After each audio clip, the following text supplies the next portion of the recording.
Welcome to the next class of real analysis. In this class, we discuss our next topic, different from set, called cardinal number. अभी तक हम सिर्फ sets discuss कर रहे थे, वो किस किस टाइप के होंगे, ड्यूनमरेबल होंगे, फाइनाइट होंगे, या काउंटेबल होंगे, या अनकाउंटेबल होंगे. इसमें किसी को कोई डाउट नहीं है. आपको अगर कोई भी सेट दिया जाए तो आप बता सकते हो ये कौन सा सेट होगा. किसी भी टाइप का कोई सेट है, इक्विवेलेंट से आप बता सकते हो कि ये अनकाउंटेबल होगा या काउंटेबल होगा. सभी को प्रूव करने की जरूरत नहीं है. ठीक है, set of irrational number uncountable. अब हम उनकी कार्डिनलिटी पे जाएंगे कि उनकी cardinality, what do you mean by cardinality of a set. हम बोलते हैं कार्डिनलिटी नंबर, और एक होता है तुम्हारे पास कार्डिनलिटी, है ना, या इसी का दूसरा नाम होता है कार्डिनलिटी. तो number of elements in the sets. क्या इससे पहले तुमने, या सेट या सेट्स, क्या तुमने इससे पहले किसी इनफाइनाइट सेट की कार्डिनलिटी लिखी है? बताओ, क्या तुमने ये लिखा है कि नेचुरल नंबर की कार्डिनलिटी होती है कि नेचुरल नंबर इतने नंबर ऑफ एलिमेंट होते हैं? नहीं लिखा कभी भी. क्या तुमने ये लिखा है कि सेट ऑफ इरेशनल नंबर इतने होते हैं? नहीं लिखा.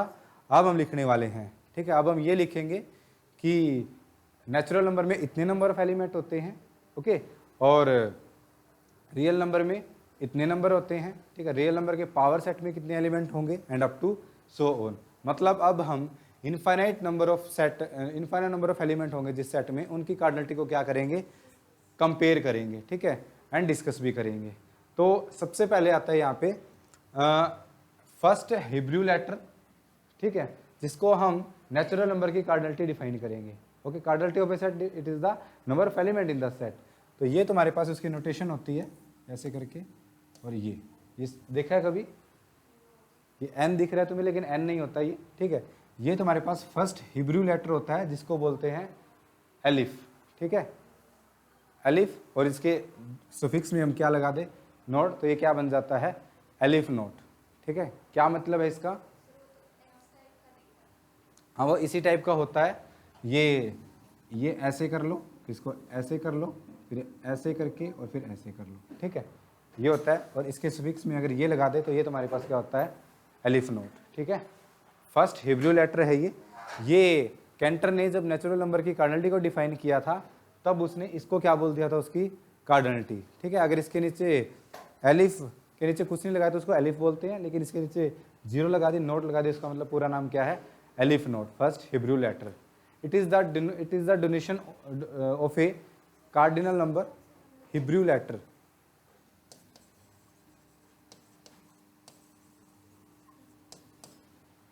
ठीक है, हिब्रू लैंग्वेज में सबसे पहला, जैसे ए होता है इंग्लिश में, इसी तरह फर्स्ट हिब्रू लेटर है, इसको क्या बोलते हैं, एलिफ नोट.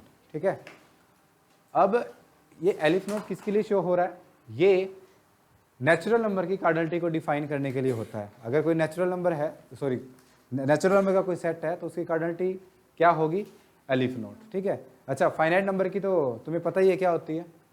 फाइनाइट नंबर है कोई सेट तो उसकी कार्डिनलिटी क्या होती है, नंबर ऑफ एलिमेंट. फाइनाइट है तो उसमें मान लो n नंबर ऑफ एलिमेंट है, तो उसकी कार्डिनलिटी कितनी हो जाएगी, n हो जाएगी. तो first of all we define the cardinality of natural number, क्या हो जाएगी, एलिफ नोट. क्योंकि बार बार ऐसे लिखना मुश्किल है हमारे लिए, है ना, बार बार तो ऐसे नहीं लिखेंगे, तो हम क्या लिखेंगे, इसको ऐसे करके और ये कर देंगे. ठीक है, इसका मतलब क्या है, ये एलिफ नोट है. अंडरस्टूड है, भी ये क्लियर है. ये क्या है तुम्हारे पास, रियल एलिफ नोट, और ये हम क्लास में यूज करेंगे. ओके, ये तुम्हारे पास एलिफ नोट हो जाएगा. तो यहाँ से कार्डिनलिटी ऑफ ए सेट, कोई भी तुम्हारे पास सेट है उसकी कार्डिनलिटी या तो ऐसे लिख लो कार्डिनलिटी, या फिर एस के दो पैरेलल मोड बना दो इसका. इसका मतलब क्या है कि सेट लिखा है अंदर और आपने दो पैरेलल लाइंस बनाई है उसकी पैरेलल, तो वो किस क्या शो कर रहा है, कार्डिनलिटी की, उसमें कितने नंबर ऑफ एलिमेंट्स हैं.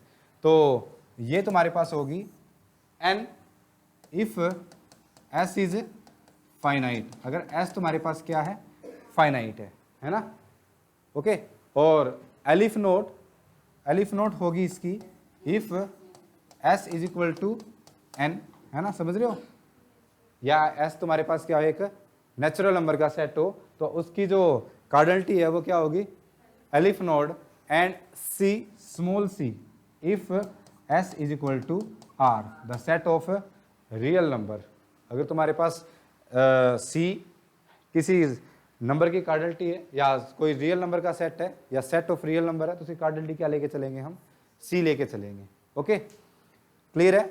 तो अब हमने क्या दो चीजें नहीं डिफाइन करी है, नेचुरल नंबर की कार्डिनलिटी डिफाइन कर दी और सेट ऑफ रियल नंबर की कार्डिनलिटी डिफाइन कर दी। और इससे प्रीवियस लेक्चर्स में हमने इक्विवेलेंट सेट प्रूव किए थे कि कौन कौन सा सेट किसके इक्विवेलेंट हो, आइदर डिनोमिनेबल था, काउंटेबल था और अनकाउंटेबल था, है ना। अनकाउंटेबल सेट भी तो क्या थे, इक्विवेलेंट थे। 1-1 कोरेस्पोंडेंस दिखाई थी हमने उनमें।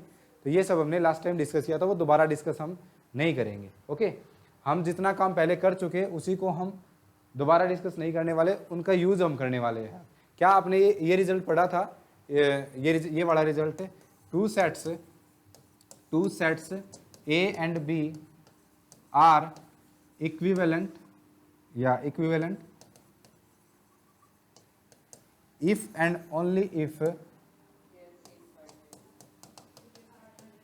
हाँ जी, क्या पढ़ा था हमने ये कि अगर दो सेट इक्विवेलेंट है तो उनकी कार्डिनलिटी क्या होगी, सेम होगी।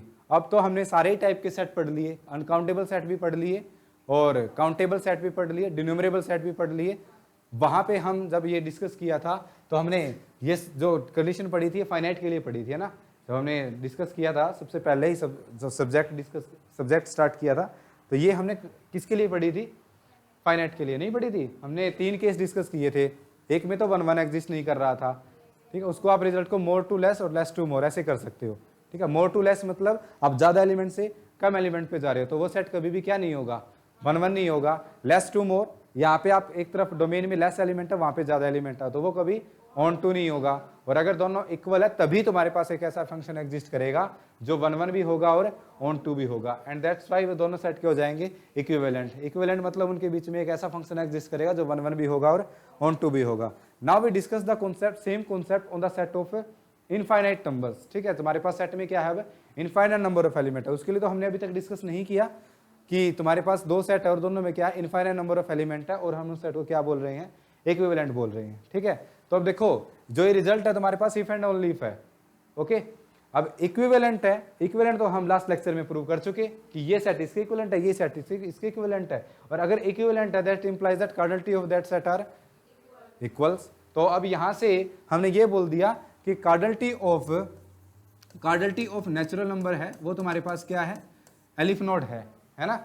And this implies that n is isomorphic to z, ठीक है, and z is isomorphic to z plus, isomorphic to z negative, ठीक है, आइसोमॉर्फिक टू बताओ और क्या था, q, है ना, isomorphic to q union finite set, isomorphic to q minus f finite set. नहीं है, पढ़ा था ना। कोई डिनोमिनेबल सेट में अगर फाइनाइट नंबर ऑफ एलिमेंट हटा दे या ऐड कर दे तो कोई सेट, कोई उस पर फर्क नहीं पड़ेगा, वो भी क्या होगा, डिनोमिनेबल। तो यहां से आप ये नहीं देख रहे कि अगर कोई सेट डिनोमिनेबल है तो उसकी कार्डिनलिटी क्या बन रही है, सेम, और सेम भी क्या बन रही है, एलिफ नोड, ठीक है। कोई पूछे यहाँ पे कार्डिनलिटी ऑफ जेड क्या बनेगी, बताओ, कार्डिनलिटी ऑफ जेड क्या बनेगी, एलिफ नोड। इसकी कार्डिनलिटी क्या बनेगी, जेड प्लस की, एलिफ नोड। इसकी कार्डिनलिटी क्या बनेगी, एलिफ नोड। क्यू की कार्डिनलिटी क्या होगी, एलिफ नोड। इन सभी सेट की, set of even number cardinality aleph naught, 1-1 correspondence थी। Set of all odd integers aleph naught, set of all whole number aleph naught. तो सारे सारे जितने सेट है इनकी कार्डिनलिटी क्या बन जाएगी, एलिफ नोड बन जाएगी। क्लियर है, ओके। अब यहां पे आ जाओ दूसरा, अच्छा कोई और भी सेट हो सकता है जो हमने इक्विवेलेंट प्रूव करे थे, डिनोमिनेबल प्रूव करे थे, बताओ कोई और set. Positive rational number Q plus लिख दें, कार्डिनलिटी क्या होगी इनकी, एलिफ नोड। क्यू नेगेटिव, सारे negative rational number aleph naught. Q union singleton 0 elif node, ठीक है। इन सभी की कार्डिनलिटी क्या है, एलिफ नोड है। मतलब कोई भी एक ऐसा सेट जो n के साथ इक्विवेलेंट हो, और ऐसे हमने बहुत सारे सेट पढ़ लिए थे, उन सभी सेट्स की कार्डिनलिटी क्या है, एलिफ नोड है, ठीक है। कई बार क्या होता है, कई बुक्स में आप देखोगे इसको तो बोलते हैं एलिफ नोड, ठीक है, इसको क्या बोल देते हैं, एलिफ नोड बोल देते हैं, ठीक है, और इसको एलिफ 1 बोल देते हैं, और हम क्या बोलेंगे, सी बोलेंगे। नहीं समझ में आया, हाँ, कौन वो हम आगे पढ़ेंगे, कॉन्टिन्यूम हाइपोथेसिस। मैं जस्ट नोटेशन की बात कर रहा हूँ। कई बार वो इसको तो बोल देते हैं एलिफ नोड, जो हम बोल रहे हैं नेचुरली, वो कई बार सी की बात नहीं करता, वो इसको क्या बोल देता है, एलिफ 1 बोल देता है, ठीक है। यानी यहाँ से आप आपने देखा था कल, इससे पहले प्रीवियस लेक्चर में देखा था कि, या आज भी हम देखेंगे कि नेचुरल नंबर का सेट है उसमें कम नंबर ऑफ एलिमेंट है और रियल नंबर के सेट है उसमें ज़्यादा एलिमेंट है। ठीक है, प्रूफ किया था हमने, इसका प्रूफ किया था? प्रूफ नहीं किया। This is Cantor continuum hypothesis. ये तुम्हारे पास किसकी स्टेटमेंट है? कैंटर की स्टेटमेंट है। प्रूफ इसका किसी ने नहीं दिया, कैंटर ने भी नहीं दिया। कैंटर ने ये बोला था कि वैसे हम इसको और भी करेंगे, लेकिन ये हम अभी तक इतना ही डिस्कस कर रहे हैं कि नेचुरल नंबर के सेट में कम एलिमेंट है और रियल नंबर के सेट में ज़्यादा एलिमेंट है। क्यों है वो हमने कर लिया, क्योंकि नेचुरल नंबर का सेट वो क्या है?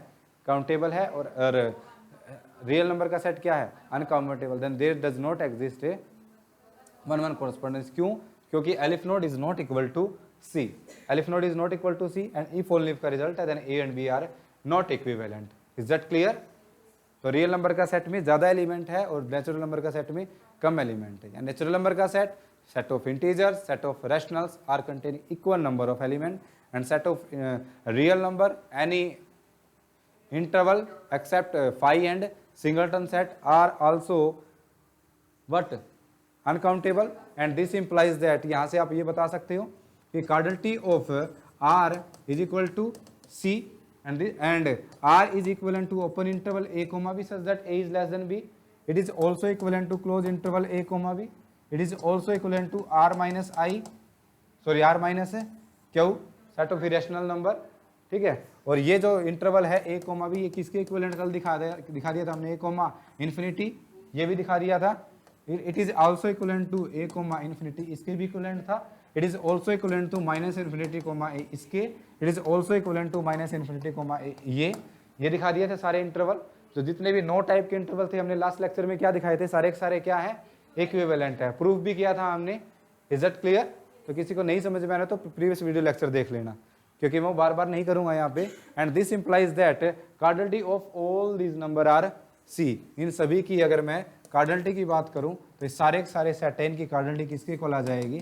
सी के इक्वल आ जाएगी। ठीक है, C it's just a notation. Cantor होता है ना, क्योंकि कैंटर का हमने क्या ले लिया?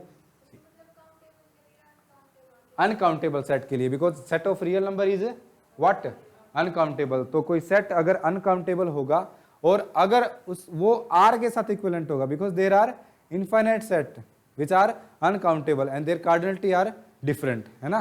तो काउंटेबल, ये नहीं बोलना है कि कोई सेट अनकाउंटेबल होगा तो उसकी कार्डिनलिटी कितनी होगी? सी होगी। ये स्टेटमेंट गलत नहीं, बहुत गलत स्टेटमेंट है। ठीक है, ऐसा नहीं बोलना है। क्या बोलना है कि if any set is equivalent to R then cardinality of that set is equal to C, ये बोलना है।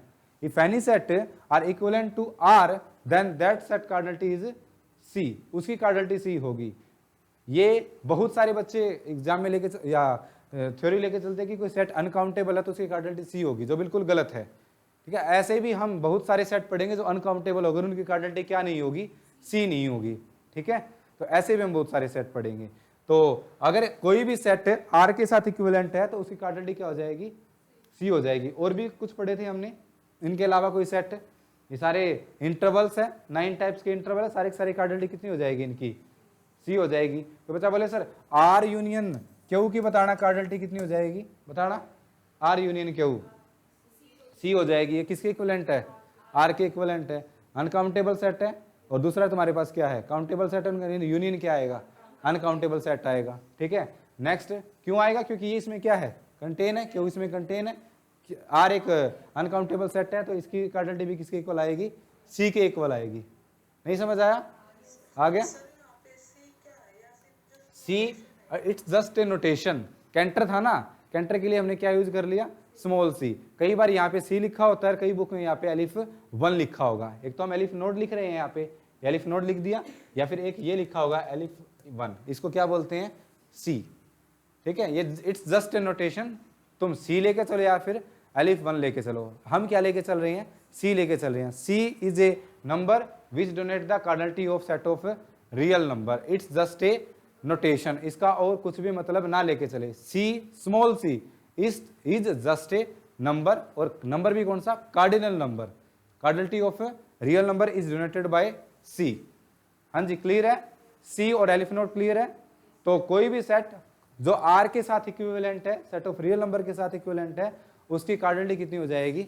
सी हो जाएगी। और कोई बताओ सेट जिसकी कार्डिनलिटी सी होगी। इरेशनल नंबर तो लिख दिया, ये रहा R minus Q irrational number, cardinality किसके इक्वल होगी, सी के इक्वल। आर प्लस कार्डिनलिटी किसके इक्वल होगी, सी के इक्वल। आर माइनस कार्डिनलिटी किसके इक्वल होगी, सी के इक्वल होगी। ठीक है, हाँ union of open set cardinality किसके इक्वल होगी, सी के इक्वल होगी। तो ये जितने भी सेट है सारे के सारे, इनकी कार्डिनलिटी किसके इक्वल होगी, सी के इक्वल होगी। ओके, और सेट बताओ जिनकी कार्डिनलिटी सी हो सकती है, जो अभी तक प्रीवियस लेक्चर में हमने डिस्कस करे हैं। आर माइनस एफ, बताओ कार्डिनलिटी कितनी होगी, सी होगी। रियल नंबर में से कुछ फाइनाइट नंबर आपने हटा दिए तो अभी भी कार्डिनलिटी कितनी होगी, सी होगी। और सर आर माइनस आई करेंगे, लिख दिया आर माइनस आई, तो हमने आर माइनस आई तो क्यू होता है, क्योंकि कार्डिनलिटी कितनी होती है, अलिफ नोड। आ गया जबान पे सारा कुछ, समझ गए। Now come to the next theorem, most important theorem.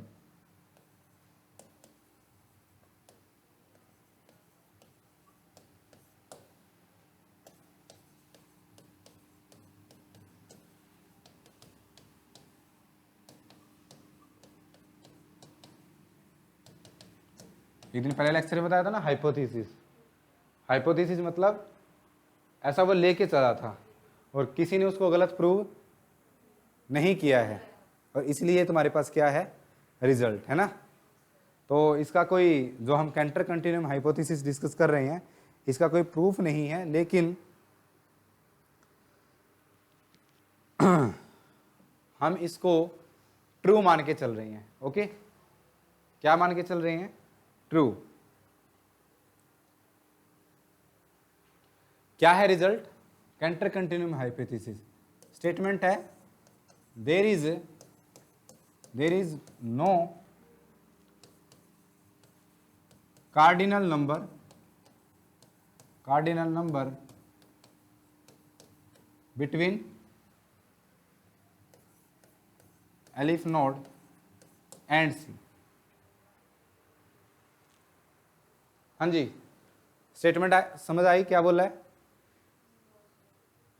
There is no cardinal number between aleph naught and C. मतलब कोई नेचुरल नंबर के सेट से बड़ा कोई सेट और रियल नंबर से छोटा सेट, ठीक है, जो नेचुरल नंबर से तो बड़ा हो, ठीक है, और रियल नंबर से छोटा हो, ऐसा कोई सेट एग्जिस्ट नहीं करता है। बोल सकता हूं मैं ऐसे, ये तो बोल दिया मैंने सेट की फॉर्म में, और जो बोर्ड पे लिखा हुआ है वो किसकी फॉर्म में है, कार्डिनल नंबर की फॉर्म में है। ठीक है, कि नेचुरल नंबर से कोई सेट बड़ा हो, जिसमें नेचुरल नंबर से ज्यादा एलिमेंट हो और रियल नंबर से कम एलिमेंट हो, ऐसा कोई सेट इस दुनिया में एग्जिस्ट ही नहीं करता। और ऐसा किसने दिया था, कैंटर ने। इसलिए हमने इसको कैंटर कंटिन्यूम हाइपोथेसिस, उसको ऐसा लगा था। इसका प्रूफ नहीं है कि आप प्रूफ बताओ इसका, और प्रूफ इसका किसी ने बताया भी नहीं है आज तक। लेकिन किसी के कोई स्टेटमेंट का अगर प्रूफ नहीं होता तो वो क्या है, ट्रू है। तो सारे ऑथर या हम इसको क्या मान के क्या लेके चलते हैं, ट्रू ही लेके चलते हैं। ठीक है, तो कोई बच्चा इसकी स्टेटमेंट ऐसे भी लिख सकता है, if S is any set such that, जो नेचुरल नंबर का सेट है वो तुम्हारे पास किस में कंटेन करता है, एस में कंटेन करता है। और एस है वो किस में कंटेन, ये हटा दूं यहाँ से इक्वलिटी का साइन, है ना, इक्वलिटी का साइन हम यहाँ से हटा देते, ये हटा दिया मैंने, ठीक है, ये हटा दिया। तो इसको ऐसे भी लिख सकता है वो, and this contain in R, ये कर दिया। If S is any set such that, then either cardinality of S is equal to aleph naught और cardinality of S is C. ठीक है, या फिर ऐसे बोल दूं, आइदर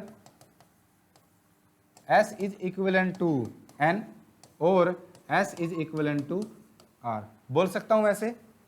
तो ऊपर वाली स्टेटमेंट को बिल्कुल मैं ऐसे बोल सकता हूं। ठीक है, either S is equivalent to the set of natural number और सेट ऑफ रियल नंबर के इक्विवेलेंट होगा।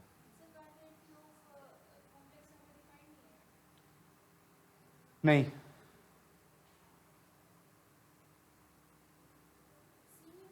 बिल्कुल R is equivalent to C। हम आगे रिजल्ट करेंगे, नहीं इसलिए बोला क्योंकि हमने टपल पे काम नहीं किया अभी तक। ठीक है, हम fundamental theorem of counting multiplicity करेंगे, आर स्क्वायर की कार्डिनलिटी बता देंगे, और फिर किसकी बता दोगे, C is equal to R square, है ना, क्लियर है। तो सी सेट की उसकी कार्डिनलिटी भी कितनी होती है, सी ही होती है, ओके, वो प्रूफ करेंगे हम उसका, ओके। तो अभी तक हमें नहीं पता सी की क्या होती है। हाँ जी, इस स्टेटमेंट को कोई और तरीके से बोल सकता है क्या, ये तो बोल ही दिया, या तो एलिफेंट नोट, ये तो लिख ही रखा है बोर्ड पे। हाँ जी, ये स्टेटमेंट और ये स्टेटमेंट इक्विवेलेंट है ना, यहाँ पे हमने स्टेटमेंट की फॉर्म में बोल दिया और यहाँ पे हमने मैथमेटिकल बोल दिया कि if S is any set such that N is contained in S and S is contained in R, then either S is equal to natural number और S is equal to real number. क्या मैं यहाँ से ये बोल सकता हूँ कि any two denumerable sets are equivalent, या इसको मैं ऐसे भी बोल सकता हूं, any two uncountable sets are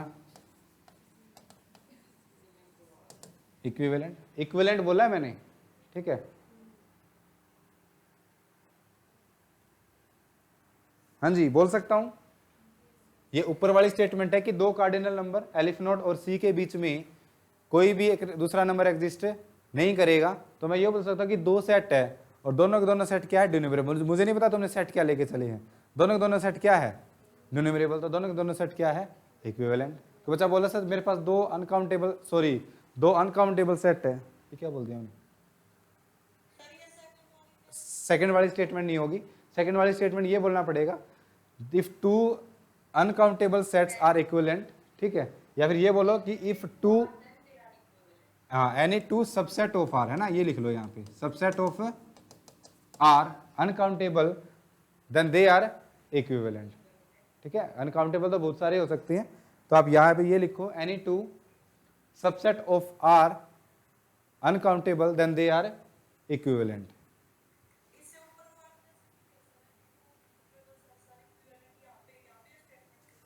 यहाँ पे क्या,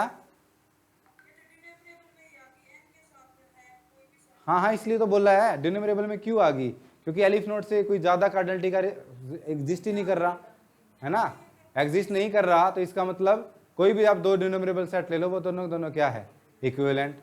और सेकंड में हमने ये बोलना पड़ेगा कि any two uncountable subset of R equivalent, है ना, ये स्टेटमेंट बोल दो। तो ये सारे की सारी जितनी चारों स्टेटमेंट लिखी हुई है, ये किसकी है, कैंटर कंटिन्यूम हाइपोथेसिस की है। Any doubt. फर्स्ट हम ये बोल सकते हैं कि एलिफ नोड और सी के बीच में कोई भी कार्डिनल नंबर एग्जिस्ट नहीं करेगा। फिर ये बोल सकते हैं कि अगर कोई ऐसा सेट है जो एन है उस एस में कंटेन हो रहा है, एस आर में कंटेन हो रहा है, तो एस या तो एन के इक्विवेलेंट होगा या फिर आर के इक्विवेलेंट होगा, या तो एस की कार्डिनलिटी एलिफ नोड होगी या फिर सी होगी। फिर यहाँ से हम ये भी बोल सकते हैं कि अगर कोई दो सेट डिनोमिनेबल है तो दोनों के दोनों क्या है, इक्विवेलेंट है। फिर यहाँ से हम ये भी बोल सकते हैं कि अगर दो सेट सबसेट है आर के और दोनों के दोनों क्या है, अनकाउंटेबल, वो दोनों के दोनों क्या है, इक्विवेलेंट है, ठीक है। इक्विवेलेंट मतलब उनके बीच में 1-1 कॉरेस्पोंडेंस ऑलवेज एग्जिस्ट करेगी। तो ये तुम्हारे पास कैंटर कंटिन्यूम हाइपोथेसिस।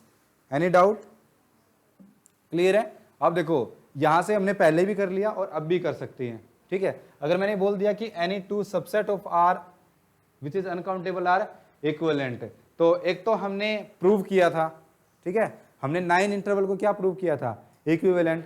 यहां से कैंटर कंटिन्यूम हाइपोथेसिस से भी डायरेक्टली हो गया, any 9 interval except phi and singleton set are equivalent। Equivalent है तो अनकाउंटेबल है, ठीक है, अनकाउंटेबल तो है ही, वो अनकाउंटेबल प्रूव कर लिया, और अनकाउंटेबल है तो क्या हो जाएगा, इक्विवेलेंट हो जाएगा, ठीक है। और डिनोमिनेबल सेट जिसने प्रूव करे थे वो सारे क्या है, इक्विवेलेंट, तो अभी भी उनकी कार्डिनलिटी क्या हो जाएगी, एलिफ नोड हो जाएगी, ठीक है।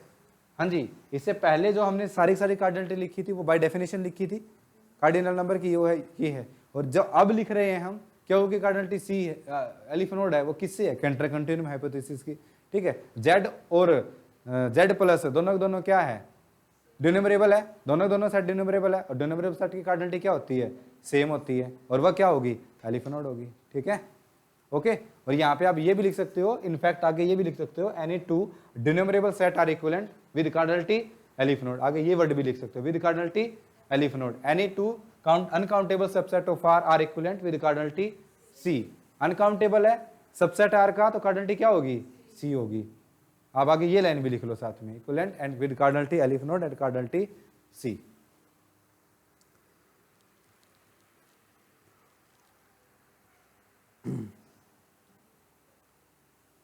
क्लियर है? नेक्स्ट, अब मान लो ये क्वेश्चन आया हुआ था एग्जाम में, मैंने क्वेश्चन दे दिया, एक सेट है ए इज इक्वल टू, ये कल भी किया था हमने, एक्स स्क्वेयर सच दैट जो एक्स है वो 0 से लेके 1 के बीच में है। ये फर्स्ट सेट ले लिया मैंने। दूसरा मैंने बी ले लिया, x cube such that 1x less than 2। ये 2 सेट ले लिए मैंने, ठीक है। इसे प्रीवियस लेक्चर में हाँ आपने इसको काउंटेबल अनकाउंटेबल डिनोमिनेबल फाइनाइट बताया था, जो भी बताया था। अब मैं ये पूछ रहा हूँ कि what is the cardinality of A and what is the cardinality of B. A की कार्डिनलिटी क्या होगी और बी की कार्डिनलिटी क्या होगी, ये मैं पूछ रहा हूँ आपसे। अब दोनों की सी होगी, आर यू श्योर? कैसे? ये देखो फर्स्ट सेट, क्या कार्डिनलिटी सेम होगी तो दोनों की दोनों इक्विवेलेंट हो गई है। क्या मैं ऐसे ये लिख सकता हूँ ए इज इक्विवेलेंट टू बी? क्या ए कोई इंटरवल है? क्या बी कोई इंटरवल है? देख लो, इंटरवल नहीं है, नहीं है। क्या है ए? 0 से 1 के बीच में सारे एलिमेंट और उनका क्या किया हुआ है? स्क्वायर, है ना। 0 से 1 के बीच में कितने एलिमेंट होते हैं? अनकाउंटेबल, ठीक है। अब तो इनफाइनाइट भूल ही जाओ, अब इनफाइनाइट मैंने बोला है अभी तक इनफाइनाइट। फिर यहाँ पे कितने एलिमेंट होंगे? अनकाउंटेबल। अनकाउंटेबल एलिमेंट का स्क्वायर कर दिया तुमने, तभी भी कितने रहेंगे? एग्जाम्पल दिया था कल, हाँ। तो क्या उनका स्क्वायर करने से वो काउंटेबल थोड़े बन जाएंगे? तो ए है उसकी कार्डिनलिटी कितनी हो जाएगी? सी हो जाएगी। It is a subset of R x square such that जो x 0 1 के बीच में। कोई बोलेगा सर, कोई बच्चा बोलेगा sir x belonging to r तो नहीं लिखा, ये लिखा तो हुआ 0 से 1 के बीच में सारे एलिमेंट, सारे क्या आएंगे? Real number. उनका स्क्वायर कर दिया, a बन गया, तो a की कार्डिनलिटी कितनी हो जाएगी? c हो जाएगी। सिमिलरली इसमें 1 से लेके 2 तक इंटरवल के बीच में जितने भी एलिमेंट है उनका क्या कर दिया? क्यूब कर दिया। क्यूब करने से अनकाउंटेबल नंबर एलिमेंट का क्यूब कर दिया, नंबर ऑफ एलिमेंट कितने रहेंगे? उतने ही रहेंगे, उतने ही रहेंगे। और कितने हैं? अनकाउंटेबल। तो बी की कार्डिनलिटी भी कितनी हो जाएगी? सी। तो क्या ए से लेके बी तक कोई 1 1 फंक्शन एग्जिस्ट करेगा? क्या ए से लेके बी तक कोई ऑन टू फंक्शन एग्जिस्ट करेगा? And this implies that A is equivalent to B and this implies that cardinality of A is equal to cardinality of B. Okay, ये क्वेश्चन CSIR नेट जून 2011 में पूछा गया था कि there exist a 1 1। यही question पूछ रहे हैं, अभी भी यही क्वेश्चन पूछ रहे हैं। 11 में पूछा था, अभी भी यही क्वेश्चन पूछ रहे हैं कि देयर एग्जिस्ट ए। अच्छा, अभी जो अभी 2022 एग्जाम में पूछा था वो मैं पूछ लूँ आपसे कि चार सेट दे रखे थे, या अभी जो 3 साल से पूछ रहा है। First option, there exist a 1 1 function from open interval 1 to close interval 1,2। First option. Second option, there exist a 1 1 onto function, ठीक है, 1 1 एंड ऑन टू, ठीक है, ये पूछ लिया। यहाँ पे दे दिया उसने 1,2 से लेके यहाँ पे, सॉरी यहाँ पे लिख दिया उसने 0,1, ये लिख दिया। नेक्स्ट थर्ड ऑप्शन में लिख दिया उसने there exist a 1 1 function from close interval 1,2 to 1,2, ये लिख दिया उसने, ठीक है। There exist a 1 1 function from, fourth लिख दिया उसने close interval 1,2 to open interval 2, ये फंक्शन लिख दिया उसने, ठीक है। बताओ यहां पे और यहां पे इसकी कार्डिनलिटी कितनी है? सी। सेट नहीं पूछा, कार्डिनलिटी पूछी है। कार्डिनलिटी पूछी है तो आप एक नंबर बताओगे। सेट कैसा है पूछा है तो अनकाउंटेबल। ये तो इक्विवेलेंट भी है, इक्विवेलेंट है तो 1 1 और 2 होगा, ठीक है। और यहाँ पे देयर एग्जिस्ट है, सभी में क्या है? देयर एग्जिस्ट, ठीक है, ठीक है। बाइजेक्शन होगा तो फर्स्ट ऑप्शन क्या हो जाएगा? ठीक। सेकंड ऑप्शन बताओ, गलत हो गया। यहाँ पे वो कंफ्यूज करने की कोशिश कर रहा है। यहाँ पे सेट दे रखा है 2 एलिमेंट के साथ और यहाँ पे उसने अनकाउंटेबल सेट दे रखा है, पॉसिबल ही नहीं होगी। यहाँ पे भी यहाँ पे सेट दे दिया अब की बार उसने, और यहाँ पे क्या दे दिया? इंटरवल दे दिया, कभी पॉसिबल होगा ही नहीं। कभी भी कौन सी नहीं बनेगी ये 1 1 नहीं बनेगी कभी भी। यहाँ पे इनफाइनाइट नंबर ऑफ एलिमेंट है, यहाँ पे 2 एलिमेंट है, ये भी नहीं होगा, ये होगा। ये क्वेश्चन उसने 3 से 4 बार पूछा हुआ है एग्जाम में अनकाउंटेबिलिटी का, और पहला ही क्वेश्चन ये मिलता है पार्ट सी का, और किसी बच्चे का गलत नहीं होता। ठीक है, समझ गए कैसे करना है इसको। तो ये था तुम्हारे पास cardinal number of a set. ये बोलता है कि there exist a 1 1 onto function from set, अभी की बार भी यही आया हुआ है 2022 में, there exist a 1 1 onto function from this to this. ठीक है, there exist a 1 1 function from this set to this set, this set to this set, this set to this set. और 1 1 ऑन टू फंक्शन तभी exist करता है जब वो दोनों set क्या हो, इक्विवेलेंट हो। तो यहाँ पे देख रहे हैं सेट इक्विवेलेंट है, we are already prove that this two sets are equivalent. ये इक्विवेलेंट नहीं है, ये एक इंटरवल थोड़ी है, वो बच्चा लाइन में, और पार्ट सी का क्वेश्चन है, नोट ऑफ पार्ट बी। कितने ऑप्शन ठीक है इसके, 2।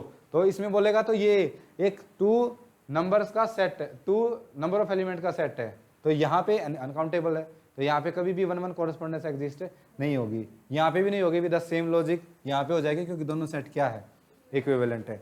तो इस क्वेश्चन का आंसर क्या आएगा, फर्स्ट एंड फोर्थ और फर्स्ट इसका आंसर होगा। ओके, क्लियर है। Come to the next topic.